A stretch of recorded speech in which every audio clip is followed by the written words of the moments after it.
혹시 최종병기 활이라는 영화를 보신 적이 있나요? 최종병기 활. 한 10여 년 전에 개봉했던 걸로 기억하는데 병자호란 때의 배경으로 둔 영화입니다. 제목에서 알 수 있듯이 활의 전쟁입니다. 활을 잘 쏘는 주인공이 포로로 잡혀간 여동생을 구하기 위해서 이제 적을 물리치는 스토리입니다. 예상이 되지만 영화이기 때문에 마지막 장면에 이제 적의 수장과 이제 1대1로 맞서는 장면이 나옵니다. 그런데 여동생이 인질로 잡혀 있어요. 그래도 활에 자신 있었던 그 주인공은 여동생이 다칠 위험은 있지만 그 활을 적을 향해 겨눕니다. 그런데 그 순간에 앞에 보이는 그 적보다 더 큰 적을 마주하게 됩니다. 그게 무엇인가? 바로 바람이었습니다. 바람. 그것도 맞바람. 영화의 결과는 보시면, 스포일러 안 드리지 않겠습니다. 보시면 되겠습니다. 여러분, 우리 인생에서도 이 주인공처럼 맞바람을 경험할 때가 참 많은 것 같습니다. 특별히 예수님을 따르는 그 삶 가운데, 그 길 가운데 우리 역시 세상의 맞바람, 세상의 저항 앞에 설 때가 참으로 많습니다.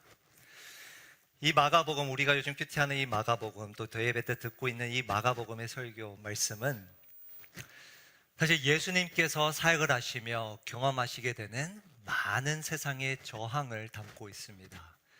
특별히 그 중에서도 오늘 이 본문 마가복음 2장에서부터 3장 6절까지는 예수님이 경험하신 세상의 저항을 구체적으로 우리에게 일러주고 있습니다. 오늘 이 말씀을 통해서 우리가 어떻게 하면 이 세상의 저항 앞에 설 수 있는지, 특별히 이 말씀을 통해 우리가 먼저는 어떠한 세상의 저항을 경험하는지 이 말씀을 통해 배우고 또 마지막에 가서 어떻게 반응해야 할까, 우리가 총 3가지의 대지로 함께 보기를 원합니다. 오늘 본문은 총 5개의 이야기로, 작은 이야기들로 구성되어 있습니다. 이 5개 이야기는 다 그 주제는 조금씩 다르지만 사실 한 가지 공통점은 모두가 다 저항하는 인물들이 등장한다는 사실입니다. 첫 번째 이야기는 우리가 잘 아는 중풍병자를 고치시는 그 이야기입니다. 우리가 잘 아는 것처럼 4사람이 그 중풍병자를 지붕을 통해 예수님께 다가오죠. 그런데 5절 말씀을 보면 예수님은 그 누워있는 중풍병자에게 이렇게 말씀하십니다. 예수께서 그들의 믿음을 보시고 중풍병자에게 이르시되 작은 자야, 내 무엇을 받았느니라? 죄사함을 받았느니라 하시니. 예수님은 중풍병자에게 하신 말씀이지만 그 다음 구절을 보시면 이 말씀을 들은 서기관들의 반응이 등장합니다. 6절 말씀. 어떤 서기관들이 거기 앉아서 마음에 생각하기를 이 사람이 어찌 이렇게 말하는가? 신성모독이로다. 오직 하나님 한 분 외에는 누가 능히 죄를 사하겠느냐? 죄를 사하실 수 있는 분은 오직 하나님 한 분이라고 생각했던 그 서기관들은 예수님의 이 말씀을, 5절 말씀을 듣고는 신성모독이라고 마음속으로 생각을 합니다. 그 마음을 아셨던 예수님은 9절에서 이렇게 말씀합니다. 중풍병자에게 내 죄사함을 받았느니라 하는 말과 일어나 내 상을 가지고 걸어가라 하는 말 중에서 어느 것이 쉽겠느냐? 그러나 인자가 땅에서 죄를 사하는 권세가 있는 줄을 너희로 알게 하려 하노라. 마가복음 2장의 첫 번째 이야기는 단순히 치유 기사, 치유의 이야기가 아닙니다. 방금 우리가 관찰한 것처럼 이 이야기 속에 반복되는 표현은 무엇인가? 바로 죄사함입니다. 죄사함. 이 이야기의 핵심은 사실 죄사함의 권세를 지닌 예수님을 인정하지 않는 서기관들의 생각입니다. 그래서 10절 말씀을 다시 보면 예수님은 이렇게 말씀하신 거예요. 인자가 땅에서 죄를 사하는 권세가 있는 줄을 너희로 알게 하려 하노라. 이 말씀을 하신 뒤에 치유를 하신 겁니다. 이 이야기 바로 다음 이야기를 통해서 왜 서기관들은 예수님의 그 죄를 사하는 권세를 인정하지 않았는지 우리가 엿볼 수 있습니다. 바로 그 다음 이야기는 우리가 잘 아는 바로 레위, 세관에 앉아있는 그 레위를 제자로 부르는 장면입니다. 그런데 여기서도 핵심은 이 부르심에 있는 것이 아니라 바로 15절 이하에 나와 있습니다. 그의 집에 앉아 잡수실 때에 많은 세리와 죄인들이 예수와 그의 제자들과 함께 앉았으니 이는 그러한 사람들이 많이 있어서 예수를 따름이로라. 바리새인의 서기관들이 예수께서 죄인 및 세리들과 함께 잡수시는 것을 보고 그의 제자들에게 이르되 어찌하여 세리 및 죄인들과 함께 먹는가? 첫 번째 이야기에서는 죄사함에 대한 저항이었다면 두 번째 이야기에서는 죄인들과 함께 있는 것에 대한 저항이었습니다. 서기관들은 예수님께 직접 이야기하지 못하고 여기 보신 것처럼 제자들에게 간접적으로 따집니다. 제자들에게 이야기를 하죠. 그런데 그들이 이렇게 따지는 근본적인 이유를 예수님은 17절에서 이렇게 말씀하십니다. 우리 17절 말씀 함께 읽겠습니다. 시작. 예수께서 들으시고 그들에게 이르시되 건강한 자에게는 의사가 쓸데없고 병든 자에게라야 쓸데 있느니라. 나는 의인을 부르러 온 것이 아니요 죄인을 부르러 왔노라 하시니라. 이들이 예수님이 죄를 사할 수 있는 권세를 인정하지 못한 이유, 또 이들이 죄인과 함께 교제하는 그 예수님의 모습에 대해 따지고 있는 이유는 바로 이 이유입니다. 자신들은 건강한 자로 의인이라고 여겼기 때문입니다. 자신들이 죄인임을, 의사가 필요한 죄인임을 인정하지 못했기 때문입니다. 여러분 15절 16절 한번 다시 보십시오. 아까 제가 강조체로 이렇게 표시를 해놨는데 그 두 구절을 자세히 관찰해 보면 죄인과 세리라는 표현과 제자라는 이 표현이 교차로 등장합니다. 교차로. 마치 제자들이 죄인의 무리 속에 있는 듯한 표현으로 그렇게 반복돼서 나옵니다. 어떤 메시지를 담고 있는가? 예수님의 제자는 결국 부름받은 죄인이라는 거예요. 제자란 누군가? 결국 부름받은 죄인. 달리 말하면 우리가 제자가 되기 위해서는 먼저 내가 죄인임을 인정할 수 있어야 된다는 것입니다. 그런데 오늘 이 첫 번째, 두 번째 이야기에서 공통적인 세상의 저항은 무엇이었는가? 첫 번째 대지인데요. 바로 죄에 대한 저항입니다. 세상은 가장 먼저 죄에 대해 저항한다고 오늘 본문 말씀은 이야기하고 있습니다. 세상은 죄를 사하실 수 있는 그 권세를 지니신 예수님을 저항하고요. 또 두 번째 이야기에서 볼 수 있듯이 자신을 죄인이라고 인정하는 것을 저항합니다. 세상 모든 사람은 의사가 필요한 병든 자이지만, 죄인이지만 세상은 그 죄사함의 권세를 지니신 예수님을, 자신이 죄인임을 저항하는 것입니다. 수년 전 코로나 이전에 청년부를 섬길 때에 전도 폭발 훈련을 하면 항상 매 학기마다 그 훈련의 과정의 일환으로 노방전도를 나갔습니다. 그때만 해도 누리마루나 이런 수영 강변에 가서 노방전도를 했는데, 우리도 다 경험해봤지만 노방전도를 해보면 다 어디서 막히는가?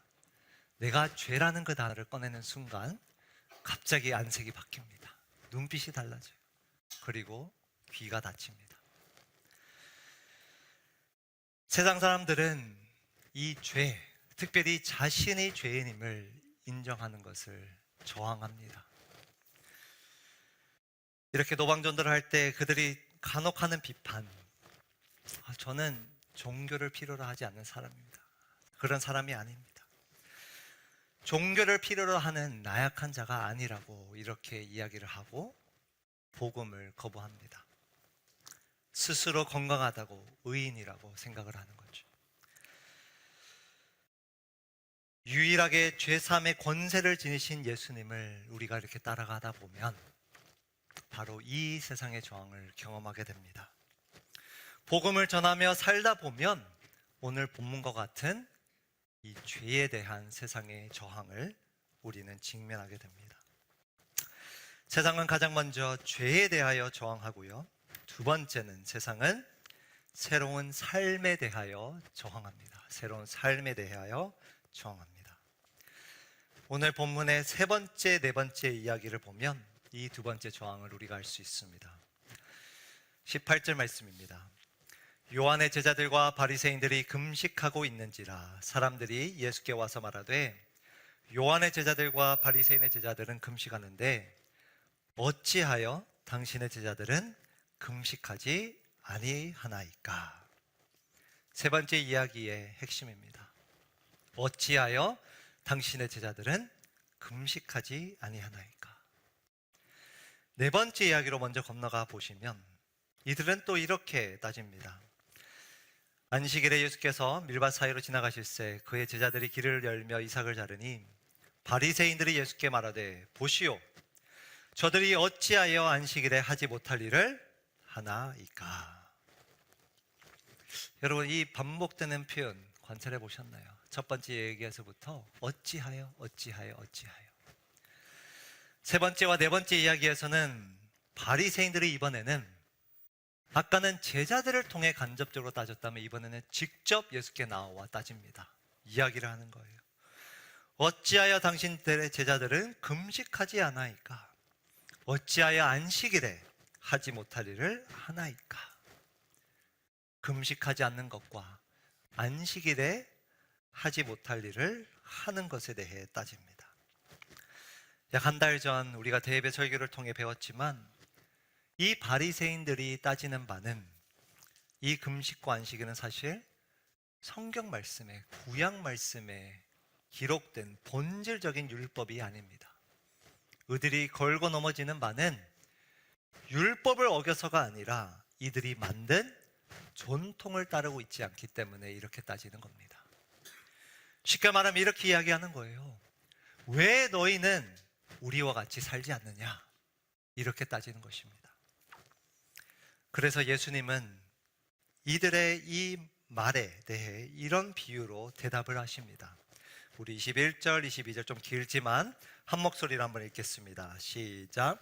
생배 조각을 낡은 옷에 붙이는 자가 없나니 만일 그렇게 하면 기운 새 것이 낡은 그것을 당기어 헤어짐이 더하게 되느니라.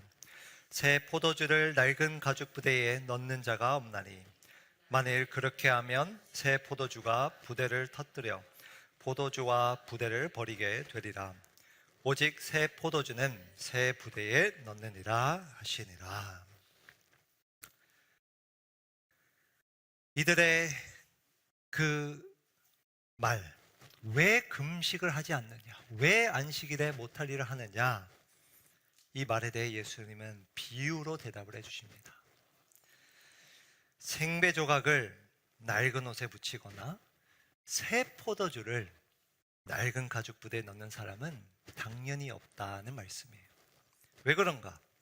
새로운 옷감을 낡은 옷에 붙이면 보기도 흉하기도 하지만 그 새 옷감은 줄기 때문에 낡은 옷을 당기어 해지게 한다는 거예요. 포도주도 마찬가지예요.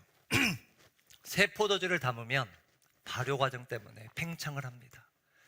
그런데 이미 이 과정을 겪은 낡은 가죽 부대는 이 힘을 견딜 그 힘이 없기 때문에 터진다는 말씀이에요. 그 당시 사람들에게는 너무나도 당연한 이야기예요. 그런데 왜 이런 말씀을 하시는가? 예수님을 따르는 사람은, 제자는 결코 이 세상의 전통, 이 세상의 가치관, 우선순위를 따르지 않고 새로운 삶을 살아가야 한다는 말씀입니다.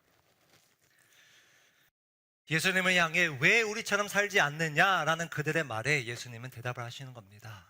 나를 믿는 자는, 나를 따르는 자는 새로운 삶을 살아갈 수밖에 없다. 새로운 부대에 담을 수밖에 없다라고 대답을 하시는 겁니다.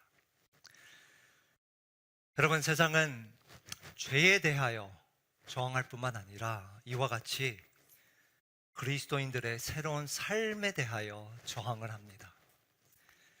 예수님을 따르는 제자들은 죄 사함을 받아서 생배 조각, 또 새 포도주가 됩니다. 새로운 존재가 되는 거예요.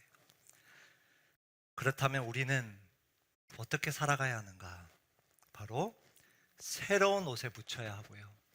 새로운 가죽 부대에 담아야 합니다. 즉, 새로운 삶을 살아가야 합니다. 그런데 오늘 말씀에서 본 것처럼 우리는 이러한 새로운 삶을 살아갈 때 세상의 저항을 경험하게 되는 것입니다. 제가 군에서 늘 술자리에서 듣던 말이 있습니다. 야, 왜 너 혼자 그렇게 꼭 튀어야 하느냐? 사이다 그렇게 마시다가 오히려 체하겠다. 꼭 그렇게 술을 마시지 않는, 술잔을 거부하는 저에게 얘기를 했습니다. 매주마다 주일이 되면 부산에 내려가 교회를 가는 제 모습을 보고 너 왜 그렇게 피곤하게 사냐? 휴일을 왜 그렇게 낭비하냐? 간혹 정말 제가 걱정이 돼서 해줬던 말도 있지만 대부분은 뭔가요? 다 손가락질이었어요. 비판과 모욕이었습니다. 여러분, 우리가 이 세상에서 그리스도인으로서 살아갈 때, 이와 같이 새로운 삶을 살아갈 때 세상은 그 삶에 대하여 손가락질하고 모욕하고 비판을 합니다. 저항을 합니다. 세상은 죄에 대하여 저항을 하고 새로운 삶에 대하여 저항을 합니다. 자, 그렇다면 우리가 이 세상의 저항 앞에서 어떻게 반응해야 할까요? 어떻게 반응해야 할까요? 오늘 본문의 마지막 이야기에서 우리가 이 해답을 볼 수 있습니다. 3장 1절 말씀입니다. 예수께서 다시 회당에 들어가시니 한쪽 손 마른 사람이 거기 있는지라. 사람들이 예수를 고발하려 하여 안식일에 그 사람을 고치시는가 주시하고 있거늘. 오늘 본문은 중풍병자를 치유하는 장면에서 시작하여 이제 마지막으로 손 마른 자를 치유하는 장면으로 끝이 납니다. 그런데 이 마지막 이야기에서는 특이하게도 그 누구도 도발을 하지 않습니다. 마음으로 생각하거나 간접적으로 제자들에게 말을 걸거나 예수님에게 말을 하거나 그런 것 없이 2절 말씀을 보니 그들이 고발하려 하여 주시만 하고 있습니다. 지금까지 수많은 세상의 저항을 경험하신 예수님은 이 상황 가운데 어떻게 반응하셨는가? 3절 말씀입니다. 예수께서 손 많은 사람에게 이르시되 어디에 일어서라? 한가운데에 일어서라. 여러분, 이 표현이 참 중요해요. 한가운데에 일어서라. 수많은 세상의 저항을 경험했던 예수님, 그리고 자신을 향해 따가운 시선을 보내고 있는 그 상황 속에서 예수님은 충분히 저 구석에 가서 이 사람을 조용히 치료하실 수도 있었습니다. 그런데 예수님은 어떻게 하시는가? 도리어 이 사람을 무대 한가운데로 초청하십니다. 모두가 볼 수 있는 그 무대로 초청한 후에 그는 4절에서 이렇게 선언하십니다. 우리 4절 말씀도 한 목소리로 읽겠습니다. 그들에게 이르시되 안식일에 선을 행하는 것과 악을 행하는 것, 생명을 구하는 것과 죽이는 것 어느 것이 옳으냐 하시니 그들이 잠잠하거늘. 안식일에 사람을 고치는지 고발하려 하여 주시하고 있는 그 상황 가운데 예수님은 당당하게 선언하십니다. 나는 선을 행하겠다. 나는 생명을 구하겠다. 나는 옳은 일을 하겠다. 그리고 우리가 한처럼 그 사람의 손을 치유해 주십니다. 모두가 보는 그 무대에서. 그 결과 어떻게 되었는가? 오늘 본문은 이렇게 막을 내립니다. 바리새인들이 나가서 곧 헤롯 왕과 함께 어떻게 하여 예수를 죽일까 의논하니라. 처음에는 그저 마음속으로 생각을 했고요. 그 다음엔 간접적으로 제자들에게 시비를 걸었고 예수님께 직접 따졌고, 그런데 마지막에 보니 이제는 예수를 어떻게 죽일까 그들이 힘을 합해 의논을 합니다. 세상의 저항은 멈추지 않고 오히려 더 거세집니다. 그런데 이러한 상황 속에서 우리 주님은 어떻게 반응하셨는가? 오늘 3번 대지인데요. 그는 세상의 저항에 타협하지 않고 담대히 맞섰습니다. 담대히 맞섰습니다. 우리 최종병기 활 그 주인공, 아까 말씀드린 것처럼 맞바람을 마주했을 때 어떻게 했을까요? 결과는 영화를 통해 확인하시면 되는데요. 그 마지막 장면에서 이 주인공이 남긴 명대사가 있습니다. 그 맞바람 앞에서 주저하고 있는 주인공을 향해 그 적의 수장이 도발을 합니다. 바람을 개선하느라 쏘지 못하고 있냐, 도발을 하는 거예요. 그때 그 주인공이 이러한 대사를 남깁니다. 바람은 계산하는 것이 아니라 극복하는 것이다. 바람은 계산하는 것이 아니라 극복하는 것이다. 오늘 말씀에서 예수님은 수없이 많은 세상의 바람을 경험하셨어요. 맞바람을. 그런데 그는 이 마지막의 이야기에서 본 것처럼 그 맞바람 앞에서 계산하지 않으셨습니다. 타협하지 않으셨어요. 오히려 담대하게 마주 섰습니다. 맞섰습니다. 물론 그 결과 세상의 저항은 더 거세졌지만 우리가 잘 아는 것처럼 예수님은 이 남은 마가복음서를 통해 정말 끝까지 이 사명의 길을 걸어가시는 모습을 우리에게 보이신 것입니다. 그를 따르는 제자라면 우리 또한 그와 같이 반응해야 되는 줄 믿습니다. 죄에 대하여 저항하는 세상에서 기꺼이 죄인임을 인정하십시오. 오직 예수님만이 우리의 죄를 사하실 수 있는 구원자임을 당당하게 고백하길 바랍니다. 새로운 삶에 대하여 저항하는 세상에서 기꺼이 그 생배 조각으로 새 포도주로 살아가십시오. 세상의 저항이 두려워서 계산하며 타협하며 낡은 옷과 낡은 가죽 부대와 섞이는 것이 아니라 그 저항에 맞서 정말 성경적 가치관으로 우선순위로 담대히 살아가시기를 바랍니다. 죄사함을 받은 우리, 이것이 우리가 살아가야 할 새로운 삶인 줄 믿습니다. 세상의 저항 앞에서 타협하지 아니하고 우리 주님처럼 담대히 맞서며 이 제자의 길을 끝까지 따르는 센텀 영안교회 성도님 되시길 주님의 이름으로 축복합니다.